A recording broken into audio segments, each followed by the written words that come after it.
గట్కేసర్లో జరిగినటువంటి సభలో తీన్మార్ మల్లన్న టీంని బీసీ ఉద్యమంతో అనుసంధానం చేస్తూ బీసీ ఉద్యమాన్ని మరింత ముందుకు వేగంగా తీసుకుపోవడానికి నిన్న చర్యలు తీసుకోవడం జరిగింది. గత 4-5 సంవత్సరాలుగా నాతో వెన్నంటి నడిచి నాతో పాటు ఉద్యమంలో మమేకమైనటువంటి ప్రతి తీన్మార్ మల్లన్న టీం కుటుంబ సభ్యులందరికీ కూడా శిరస్సు వంచి నమస్కరిస్తూ ఉన్నా. మీ కష్టం మామూలు కష్టం కాదు, మీరు పడ్డ శ్రమ మామూలు శ్రమ కాదు. అనేకమైనటువంటి నిర్బంధ సమయాల్లో మీరు చూపించినటువంటి చొరవ, మీరు చేసినటువంటి పోరాటం అది వెలగట్టలేని పోరాటం.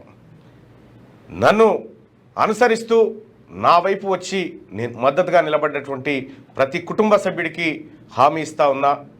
మీరు కూడా రాజకీయంగా మరింత ముందుకు రావాల్సినటువంటి అవసరం ఉంది.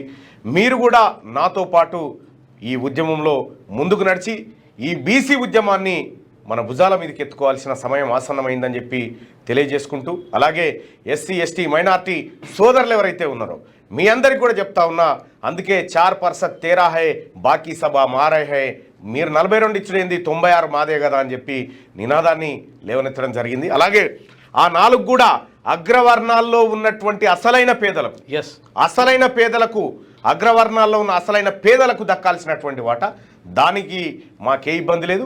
ఈ 96% ఎస్సీ ఎస్టీ బీసీ మైనార్టీ వర్గాలదే. సో ఇంకా మనకేదో 42 ఇస్తారు, ఏదో చేస్తారు, ఏదో పొడుస్తారు అనేటువంటి నమ్మకాలు అయితే ఏమీ లేవు. ఒకవేళ అదే జరిగేది ఉంటే ధర్నాలు, డ్రామాలు, రైళ్లు, రోకోలు ఇవి ఏమీ ఉండకపోతుండే. డైరెక్ట్ సంతకం పెట్టి తెచ్చేది ఉండే. కానీ అది జరిగే వాతావరణం లేదు. అంటే చిత్తశుద్ధి లేని శివుని పూజ అన్నట్టు రాదు ఇది ఈ వ్యవహారం అంతా. సరే, దీన్నంతా గమనిస్తూనే ఉన్నాం. బీసీ ప్రజలారా, లైవ్ చూస్తున్నటువంటి ప్రజలారా, 4 తారీఖు రోజు సోమాజిగూడ ప్రెస్ క్లబ్లో ప్రెస్ మీట్ ఉంది. అత్యంత కీలకమైనటువంటి ప్రెస్ మీట్ని బీసీజేఏసీ అక్కడ నిర్వహించబోతూ ఉంది. ఆ ప్రెస్ మీట్కి ఈ బీసీజేఏసీ నాయకులందరినీ కూడా నిన్ననే ఆహ్వానించడం జరిగింది. సో ఏం చేయబోతున్నాం మళ్ళన్న, 42% ఇప్పుడు వాళ్ళు పోతారు ఢిల్లీకి పోతారు, 2-3 రోజులు ధర్నా అంటారు, ధర్నా చేస్తారు, మళ్ళీ ఎక్కడోళ్ళు అక్కడ వస్తారు. వచ్చిన తర్వాత వాట్ నెక్స్ట్? వాళ్ళు చెప్పేది ఏం చెప్పబోతుర్రు, మనకేం చేయాలనుకుంటారు, వాళ్ళు ఎలా మోసం చేయాలనుకుంటారు, ఈ అన్ని విషయాలు కూడా సోమాజిగూడ ప్రెస్ క్లబ్లో మాట్లాడుకుందాం. నిజంగా 42% తీసుకొస్తే పూలదండలు, సంతోషం. పూలదండలు 42% తీసుకొస్తే విద్యా ఉద్యోగాలలో కూడా 42% తీసుకొస్తే పూలదండలు వేస్తాం, లేకపోతే నల్ల జెండలు. పూల జెండలు కావన్నా నల్ల జెండలు కావన్నా మీరే డిసైడ్ చేసుకోరు.